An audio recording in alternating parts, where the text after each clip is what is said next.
जैसा कि आप सब जानते हैं कि पितृपक्ष शुरू हो चुका है और इस पीरियड में कई सारे घरों में अनियन गार्लिक को अवॉइड किया जाता है। हमारे घर में भी इस समय प्याज और लहसुन नहीं खाया जाता है। तो ऐसे में मैं आप सबके लिए लेकर आई हूँ बैंगन की मज़ेदार सब्जी, जिसमें ग्रेवी के लिए हम एक सीक्रेट इंग्रेडिएंट का इस्तेमाल करेंगे।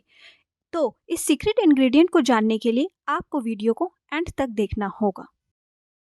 सबसे पहले छोटे बैंगनों को लेंगे, अच्छे से धो के उन्हें इस तरह से काट लेंगे। उसके बाद एक बोल में हम बैंगन निकाल के इनमें नमक, हल्दी और कड़वा तेल और मिर्च ऐड करेंगे और इनको हम मैरिनेट करने के लिए रख देंगे। इस मसाले को बैंगन पे आप अच्छी तरह से मल दीजिए अपने हाथों की मदद से। ये मसाला बैंगन के अंदर तक अच्छी तरह से रच जाना चाहिए। अब मैंने यहाँ पे 2 टमाटर ले लिए हैं और एक हरी मिर्ची ले ली है।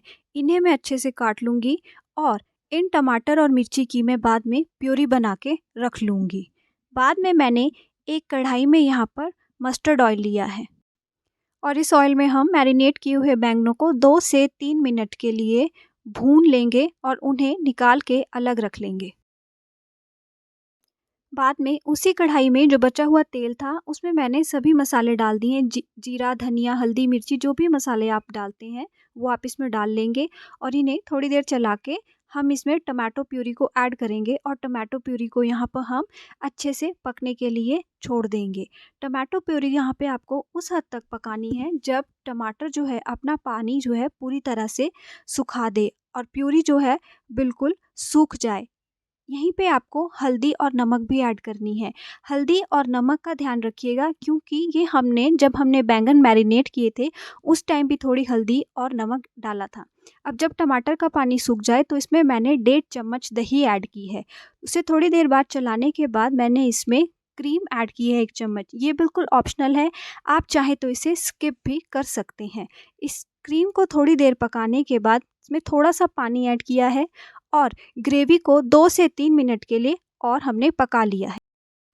और अब आ रहा है हमारा सीक्रेट इंग्रेडिएंट, ये है खसखस, पोस्त या फिर कहें पॉपी सीड्स का पानी। जी हाँ, मैंने खसखस को रात में भिगो लिया था और सुबह इसे पीस लिया और उसमें थोड़ा सा पानी ऐड करके इसका लिक्विड बना के इसे ग्रेवी में डाल दिया। आप इसे जब भी ग्रेवी में डालेंगे तो ये बहुत अच्छा और बहुत रिच टेस्ट देता है और इसकी सबसे बड़ी बात यह है कि आप इसे किसी भी ग्रेवी में यूज़ कर सकते हैं। अब हम इसमें बैंगन ऐड कर देंगे और इसे हल्के हाथों से हिलाते हुए 1-2 मिनट के लिए पका लेंगे। थोड़ी देर बाद हम इसमें थोड़ा सा पानी ऐड करेंगे और सब्ज़ी को ढककर 2 से 3 मिनट के लिए सिम गैस पे और पका लेंगे। ये सब्ज़ी बहुत ज़्यादा टेस्टी बनती है गाइस। आप इसे चपाती, राइस, पराठा, नान किसी भी चीज़ के साथ खा सकते हैं। देखिए अब हमारी सब्ज़ी बनकर बिल्कुल तैयार है। रेसिपी पसंद आई हो तो kindly like, share and subscribe this channel.